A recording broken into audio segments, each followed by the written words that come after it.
নমস্কাৰ মানস ব্লগছ এটা নতুন ভিডিঅ' সদায় মই মানস যত আপুনি চাইছে মানস ব্লগছ আৰু যোৰহাটবাসী অধিক আগ্ৰহেৰে ৰখি থকা যোৰহাটৰ দ্বিতীয়খন উৰণীয়া সেতু অতি সোনকালেই আপোনালোকৰ বাবে উৎসৰ্গা কৰি দিব অসমৰ মাননীয় মুখ্যমন্ত্ৰী ডক্টৰ হিমন্ত বিশ্ব শৰ্মা ডাঙৰীয়াদেৱে আৰু যিখন আমাৰ আৰম্ভ হৈছে যোৰহাটৰ টাউনৰ ফালৰ পৰা আহিলে যোৰহাট মেডিকেল কলেজ পোৱাৰ আগত ঠিক আৰম্ভ হৈছে আৰু যোৰহাটৰ ইটোৰ পাৰে গৈ মেডিকেল কলেজত পাৰ হৈ যি ৰেল লাইন আছে ৰেল লাইন পাৰ হৈ মিছনৰ ওচৰত গৈ শেষ হৈছে আৰু ইয়াৰ কাম পুৰা পূৰ্ণগতিত চলি আছে আৰু এইফালে পুৰা লাইনৰ কাম কৰি আছে আৰু বহুতোখিনি কাম আছে বৰ এটা বেছি কাম নাইকিয়া খুব সোনকালে এই কাম সম্পূৰ্ণ হৈ উঠিব আৰু বহুতো মানুহ আহিছে আজি চাবৰ কাৰণে যোৰহাটবাসী খুব আগ্ৰহ ৰখি আছে আৰু এতিয়া উৰণীয়া খেতিখন ইটো মূৰৰ পৰা গৈ সিটো মূৰলৈ কেনেকুৱা কি হৈছে আপোনালোকে এবাৰ দেখাই দিছোঁ আৰু যদি আপোনালোক যোৰহাটৰ পৰা চাই আছে ভিডিঅ'টো এবাৰ লাইক কৰিব কমেণ্ট এটা কৰি দিব আৰু যদি চেনেলটো নতুন চেনেলটো ছাবস্ক্ৰাইব কৰিব ওচৰতে বাইদেউ ক'ৰ পৰা আহিছে নৱগ্ৰহ মন্দিৰ অভাৱী চাবৰ কাৰণে আহিছে নেকি মই এদিন আহি আছে আৰু আমি যিবিলাক বস্তু সপোনত ভাবি থাকোঁ নিজ চকুৰে যেতিয়া আমি দেখা পাইছোঁ ফুৰিবলৈ পাইছোঁ ঘৰত যিমানেই টেনশ্যন নাথাকক ইয়াত উঠি দিয়াৰ লগে লগে সকলো পাহৰি ভাল লাগিছে ন ঘৰৰ ওচৰতে হৈছে তাতে ওচৰতে আৰু এইফালে খুব ধুনীয়াকৈ তেওঁলোকে অভাৱীজৰ যিখিনি দেৱাল তেওঁলোকে খুব ধুনীয়াকৈ পেইণ্টিং কৰিছে এইফালে কৰিছে গোটেই মানে অভাৱীজখনে খুব ধুনীয়াকৈ তেওঁলোকে পেইণ্টিং কৰি উলিয়াইছে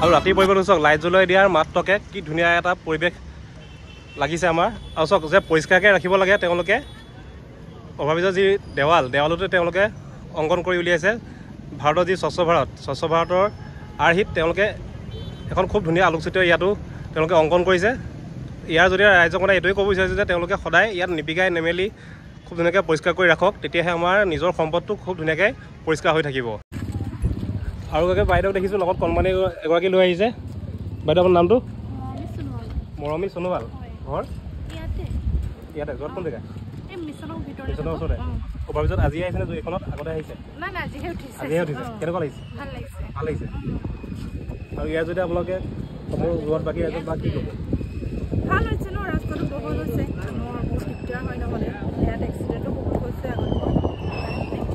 মেইন মেডিকেলত সোমাই বাজি থাকিলেও দিগদাৰ নাইকিয়া হয় নাই ৰেল গেট পৰিলেও দিগদাৰ নাইকিয়া হয় নাই এতিয়া মানে আৰাম আৰু আপোনালোকৰ যিহেতু ওচৰ চুবুৰীয়া এখন পৰিষ্কাৰকৈ নকৰালে এতিয়া চবৰে হাতত হয় সেইটো হয় কিন্তু ইমান ধুনীয়াকৈ আঁকিছে যেতিয়া আমি এইটো পাতিছোঁৱেই যে ইমান ধুনীয়াকৈ এতিয়া ৰং কৰিছে আঁকিছে ইমান ধুনীয়া কিন্তু মানুহবিলাকে থুই চুই পেলাই সেইটোৱে মানে কি হয় সকলোৱে যেন বুজে যে ইমান ধুনীয়াকৈ সকলো যোৰহাটবাসীৰ কাৰণে উপহাৰ দিছে ইমান ডাঙৰ এটা বস্তু কোনোবাই যে গুটকা চুটকা খাই পিকাই দিয়ে তেতিয়া আমাৰ নিজৰ গাত পিকুৱাই নালাগে আৰু যোনে ইমান ধুনীয়াকৈ অংকন কৰিছে তেওঁলোকৰ গাত পিকুৱাই নালাগে হয় সেইকাৰণে সকলোৱে যেন নিজৰ ঘৰ নিচিনা আৰু যিখন নতুন অভাৰব্ৰিজখন আপোনাৰ যোৰহাট টাউনৰ পৰা আহিলে চব অভাৰব্ৰিজত উঠিয়েই ইয়াৰ তলতে আছে এখন আমাৰ যোৰহাটৰ সকলোৰে পৰিচিত যোৰহাট মেডিকেল কলেজ আৰু এইখন মেডিকেল কলেজ আৰু এইখন আমাৰ যোৰহাটৰ নতুন উৰণীয়া সেতু বাইদেউ আহিছে বাইদেউ প্ৰথমতে আপোনাৰ নামটো মোৰ নাম ৰণু গগৈ ঘৰ ওচৰতে যিহেতু খুব সোনকালে অপেনিং কৰি দিব ওচৰ মানুহখিনি খুব আজি সাজি কাচি ওলাই পাইছোঁ আচলতে আমাৰ বিয়া আছিলে বিয়া খাবলৈ গৈছিলোঁ আপোনাৰ ইয়ালৈ আজি আহিছে আগতে আহিছে আমি আহোঁ আমাৰ ঠাইতে ঘৰ নহয় আহোঁ আৰু ওচৰতে যে আপোনালোকৰ কাৰণে ইমান ধুনীয়া এটা উপহাৰ দিছে মানে সমগ্ৰ অসমবাসীৰ কাৰণে দিছে আপোনালোকৰ ওচৰতে পাই কেনেকুৱা লাগিছে ভাল লাগিছে বহুত ভাল লাগিছে আমি হেপি চাফ চাফাই কৰি ৰাখিব লাগিব কোনো যে গুটকা চুটকা খাই নিপিকাই নেমেলে হয় নহয় সেইটোতো হয় চবেই ইমান ধুনীয়াকৈ ছবিখিনি অংকন কৰিছে মেলিছে ভাল লাগিছে নিপিকাই চফাকৈ ৰাখে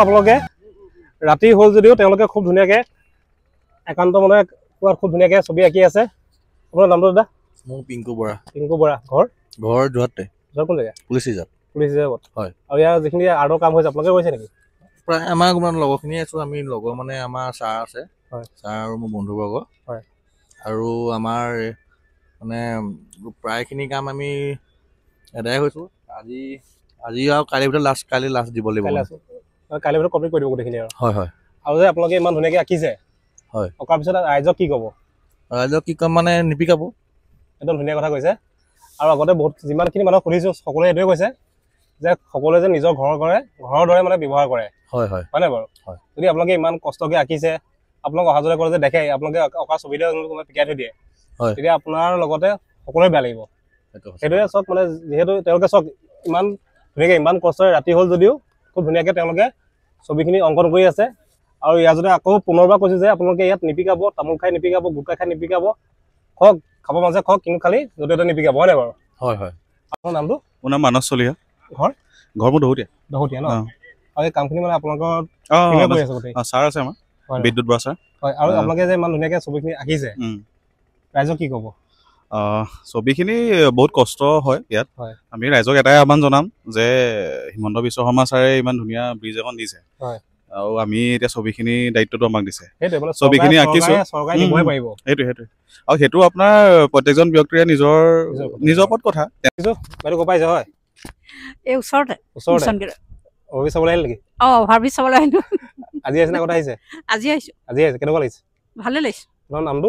প্ৰতিভা বৰুৱা। প্ৰতিভা বৰুৱা। আপোনাৰ? মোৰ নিৰ্মালী কোচ। এইখিনি যে হৈছে কেনেকুৱা লাগিছে আপোনালোকৰ? ভাল লাগিছে আমাৰ। ওচৰতে হৈছে? ভাল লাগিছে। হয় নাই? আৰু চাওক আপোনালোকে যিখন অৰুণাচল সেতু দেখিছে, এইখন অৰুণাচল সেতুৰ ঠিক তলেদি আগতে আছিলে আমাৰ যোৰহাটৰ যিটো ৰেল লাইন ইয়াৰ তলেদি গৈছে। আৰু আগতে যদি আপোনালোকৰ ৰেল আহে, আপোনালোক যিটো জেল ৰোড আছিলে আপোনালোকে ইয়াত তলত ৰখি দিবলগীয়া হয়। আৰু এতিয়া ইয়াত কোনো ধৰণৰ ৰখিবৰ কাৰণে দৰকাৰ নাইকিয়া, হয় নাই? আপোনালোক ওপৰলৈ গুচি যাওক, তলত ৰেল গেটৰ কোনো দৰকাৰেই নাইকিয়া। ৰেল তলেদি গৈ থাকিব আৰু আপোনালোকৰ গাড়ী ওপৰেদি গৈ থাকিব।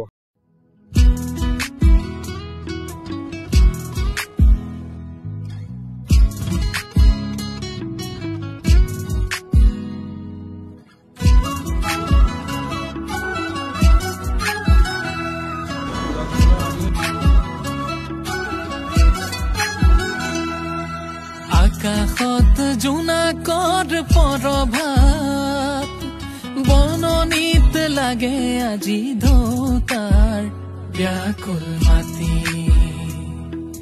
পৰাণত চবৰ তোলপাত আছো আজি মৰমৰ খোলতাল লোৱা কথা পাতি এই পূৰ্ণিমা ৰাতি এই পাহাৰৰ দাঁতি এই পূৰ্ণিমা ৰাতি